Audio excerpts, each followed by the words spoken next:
Hello, Poland.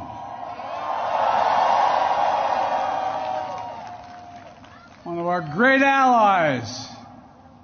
President Duda, Prime Minister, Mr. Mayor, to all the former ministers and presidents, as well as mayors and Polish political leaders from all across the country. Thank you for welcoming back to Poland. You know, it was nearly 1 year ago I spoke at the Royal Castle here in Warsaw, just weeks after Vladimir Putin had unleashed his murderous assault on Ukraine, the largest land war in Europe since World War II had begun. And the principles that have been the cornerstone of peace, prosperity, and stability on this planet for more than 75 years were at risk of being shattered. 1 year ago, the world was bracing for the fall of Kyiv. Well, I just come from a visit to Kyiv, and I can report Kyiv stands strong. Kyiv stands proud. It stands tall. And most important, it stands free. When Russia invaded, it wasn't just Ukraine being tested. The whole world faced a test for the ages. Europe was being tested. America was being tested. NATO was being tested. All democracies are being tested. And the questions we faced were as simple as they were profound. Would we respond? Or would we look the other way? Would we be strong? Or would we be weak? Would all of our allies, would be united or divided? 1 year later, we know the answer. We did respond. We would be strong. We would be united. And the world would not look the other way. We also face fundamental questions about the commitment to the most basic of principles. Would we stand up for the sovereignty of nations? Would we stand up for the right of people to live free from naked aggression? Would we stand up for democracy? 1 year later, we know the answers. Yes, we would stand up for sovereignty, and we did. Yes, we would stand up for the right of people to live free from aggression, and we did. And we would stand up for democracy, and we did. And yesterday, I had the honor to stand with President Zelensky in Kyiv to declare that we will keep standing up for these same things, no matter what.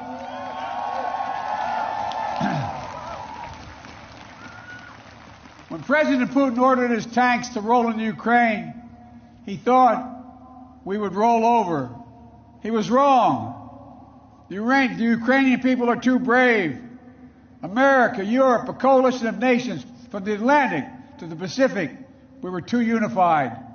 Democracy was too strong. Instead of an easy victory he perceived and predicted, Putin left with burnout tanks and Russia's forces in disarray. He thought he'd get the Finlandization of NATO. Instead, he got the NATOization of Finland and Sweden. He thought NATO would fracture and divide. Instead, NATO is more united and more unified than ever before. He thought he could weaponize energy to crack Europe's resolve. Instead, we're working together to end Europe's dependence on Russian fossil fuels. He thought autocrats like himself were tough and leaders of democracy were soft. And then he met the iron will of America and the nations everywhere that refused to accept the world governed by fear and force. He found himself at war with a nation led by a man whose courage would be forged in fire and steel, President Zelensky. President Putin is confronted with something today that he didn't think was possible a year ago. The democracies of the world have grown stronger, not weaker. But the autocrats of the world have grown weaker, not stronger. Because in the moments of great upheaval and uncertainty, that knowing what you stand for is most important. And knowing who stands with you makes all the difference. The people of Poland know that. You know that. In fact, you know it better than anyone here in Poland, because that's what solidarity means. That's how brave leaders of the opposition and the people of Belarus continue to fight for their democracy. That's how the resolve of Moldovan people, the resolve of the people of Moldova to live in freedom, gained them independence and put them on the path to EU membership. President Sandu is here today. I'm not sure where she is, but I'm proud to stand with you and the freedom-loving people of Moldova. Give her a round of applause. 1 year into this war, Putin no longer doubts the strength of our coalition, but he still doubts our conviction. He doubts our staying power. He doubts our continued support for Ukraine. He doubts whether NATO can remain unified. But there should be no doubt. Our support for Ukraine will not waver. NATO will not be divided, and we will not tire.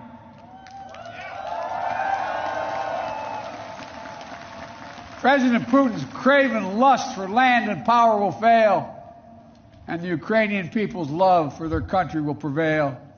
Democracies of the world will stand guard over freedom today, tomorrow, and forever.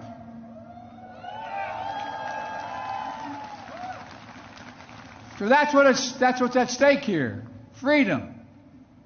That's the message I carried to Kyiv yesterday, directly to the people of Ukraine. When President Zelensky said he came to the United States in December, quote, he said, "This struggle will define the world and what our children and grandchildren, how they live, and then their children and grandchildren." He wasn't only speaking about the children and grandchildren of Ukraine. He was speaking about all of our children and grandchildren, yours and mine. We're seeing again today what the people of Poland and the people across Europe saw for decades. Appetites of the autocrat cannot be appeased. They must be opposed. Autocrats only understand one word: no, no, no.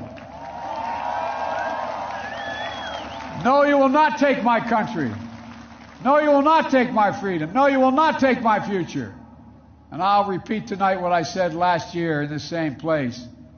A dictator bent on rebuilding an empire will never be able to ease the people's love of liberty. Brutality will never grind down the will of the free. And Ukraine will never be a victory for Russia. Never.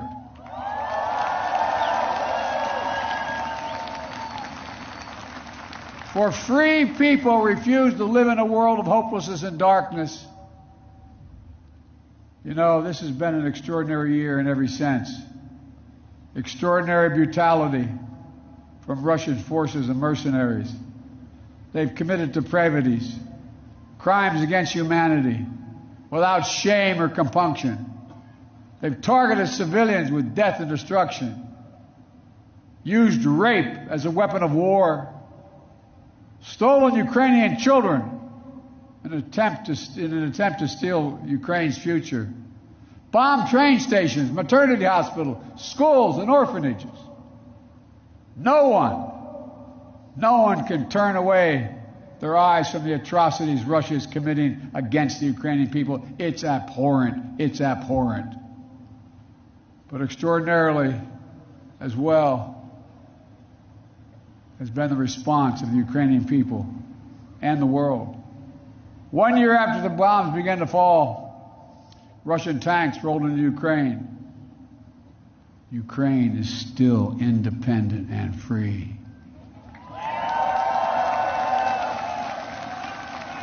From Kherson to Kharkiv, Ukrainian fighters have reclaimed their land. More than 50% of the territory Russia held last year. The blue and the yellow flag of Ukraine proudly waves once again. President Zelensky still leads a democratically elected government that represents the will of the Ukrainian people. And the world has already voted multiple times, including the United Nations General Assembly, to condemn Russia's aggression and support a just peace. Each time in the UN, that vote has been overwhelming. In October, 143 nations, the United Nations, condemned Russia's illegal annexation. Only four in the entire UN voted with Russia. 4. So tonight, I speak once more to the people of Russia. The United States and the nations of Europe do not seek to control or destroy Russia. The West was not plotting to attack Russia, as Putin said today. And millions of Russian citizens who only want to live in peace with their neighbors are not the enemy. This war is never a necessity. It's a tragedy. President Putin chose this war. Every day the war continues is his choice. He could end the war with a word. It's simple. If Russia stopped invading Ukraine, it would end the war. If Ukraine stopped defending itself against Russia, it would be the end of Ukraine. That's why together we're making sure Ukraine can defend itself. The United States has assembled a worldwide coalition of more than 50 nations to get critical weapons and supplies to the brave Ukrainian fighters on the front lines. Air defense systems, artillery, ammunition, tanks, armored vehicles. The European Union and its member states have stepped up with unprecedented commitment to Ukraine. Not just in security assistance, but economic and humanitarian refugee assistance and so much more. To all of you here tonight, take a moment, and I'm serious when I say this. Turn around and look at one another. Look at what you've done so far. Poland is hosting more than 1.5 million refugees from this war. God bless you. Poland's generosity, your willingness to open your hearts and your homes is extraordinary. And the American people are united in our resolve as well. All across my country, in big cities and small towns, Ukrainian flags fly from American homes. Over the past year, Democrats and Republicans in our United States Congress have come together to stand for freedom. That's who Americans are, and that's what Americans do. The world is also coming together to address the global fallout from President Putin's war. Putin tried to starve the world, blocking the ports in the Black Sea to stop Ukraine from exporting its grain, exacerbating the global food crisis that hit developing nations in Africa especially hard. Our commitment is to the people of Ukraine and the future of Ukraine.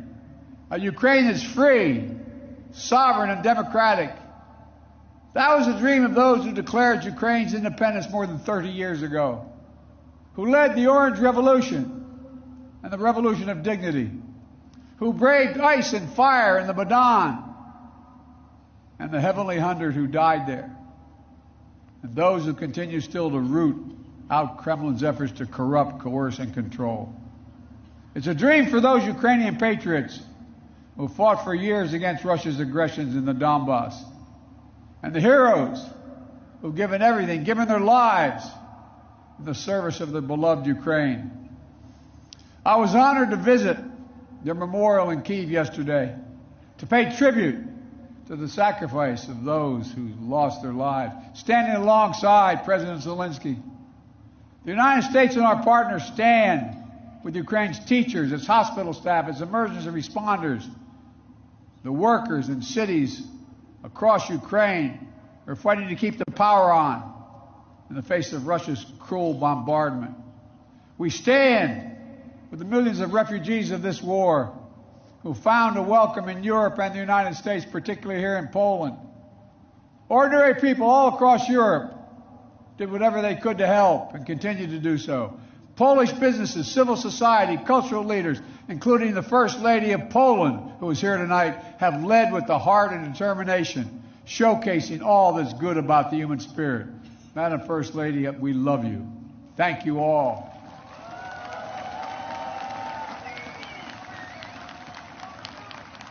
I'll never forget last year visiting with refugees from Ukraine who had just arrived in Warsaw, seeing their faces, exhausted and afraid, holding their children so close, worrying they might never see their fathers, their husbands, their brothers, their sisters again.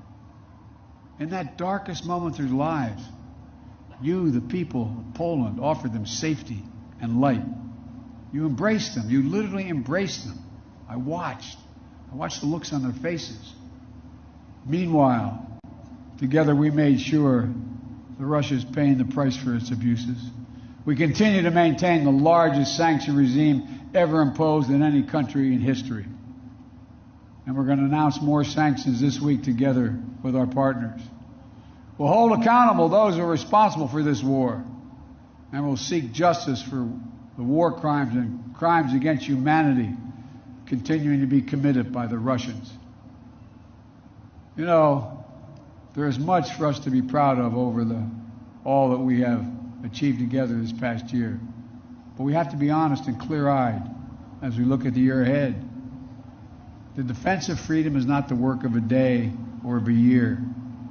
It's always difficult. It's always important.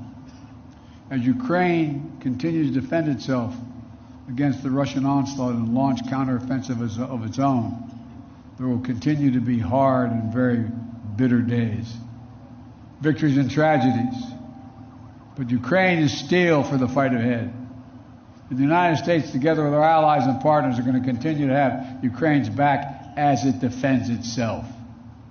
Next year, I will host every member of NATO for our 2024 summit in the United States.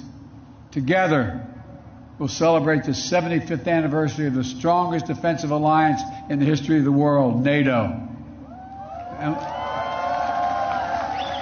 And let there be no doubt, the commitment of the United States to our NATO alliance and Article 5 is rock solid. And every member of NATO knows it. And Russia knows it as well. An attack against one is an attack against all. It's a sacred oath. Sacred oath to defend every inch of NATO territory. Over the past year, the United States has come together with our allies and partners in an extraordinary coalition to stand against Russian aggression. But the work in front of us is not just what we're against. It's about what we're for. What kind of world do we want to build? We need to take the strength and capacity of this coalition and apply it to lifting up the lives of people everywhere, improving health, growing prosperity, preserving the planet, building peace and security, treating everyone with dignity and respect. That's our responsibility. The democracies of the world have to deliver it for our people. As we gather tonight, the world, in my view, is at an inflection point. The decisions we make over the next 5 years or so are going to determine and shape our lives for decades to come. That's true for Americans. That's true for the people of the world. And while decisions are ours to make now, the principles and the stakes are eternal. The choice between chaos and stability, between building and destroying, between hope and fear, between democracy that lifts up the human spirit and the brutal hand of the dictator who crushes it, between nothing less than limitation and possibilities, the kind of possibilities that come when people who live not in captivity but in freedom.